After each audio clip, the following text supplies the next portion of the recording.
رک جائیں، قربانی کرنے والوں کے لیے بڑی خوشخبری ہے۔ یہ حدیث سن کر آپ کی آنکھیں نم ہو جائیں گی۔ کیا آپ جانتے ہیں خوش دلی سے قربانی کرنے کا ثواب کیا ہے؟ حدیث مبارک پڑھنے سے پہلے ایک چھوٹی سی گزارش، اگر آپ نے ابھی تک ہمارا چینل سبسکرائب نہیں کیا تو ابھی کر لیں تاکہ روزانہ ایمان تازہ کرنے والی احادیث آپ تک پہنچتی رہیں۔ بسم اللہ الرحمن الرحیم۔ آج کی حدیث مبارک قربانی کرنے والوں کے لیے بڑی خوشخبری۔ المعجم الکبیر للطبرانی، حدیث نمبر 2736۔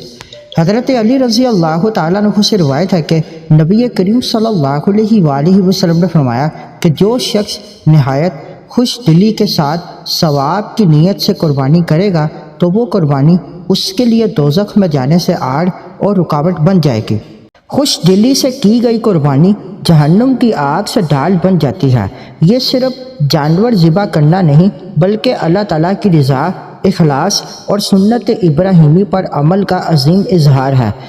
کتنی خوش نصیبی ہے اس مسلمان کی جو اللہ تعالیٰ کی رضا کے لیے محبت اور اخلاص کے ساتھ قربانی کرتا ہے۔ آج بعض لوگ قربانی کو صرف رسم یا بوجھ سمجھتے ہیں، حالانکہ مومن کے لیے یہ عبادت، رحمت، مغفرت اور اجر عظیم کا ذریعہ ہے۔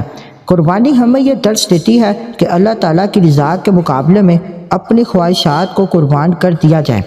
جس دل میں اخلاص، محبت الہی اور سنت ابراہیمی کی قدر ہو، اس کی قربانی اللہ تعالیٰ کی بارگاہ میں قبول پاتی ہے۔ لہٰذا قربانی خوشی، شکر اور ثواب کی نیت سے کریں، کیونکہ اللہ تعالیٰ کے نزدیک نیت اور دل کا اخلاص سب سے زیادہ اہم ہے۔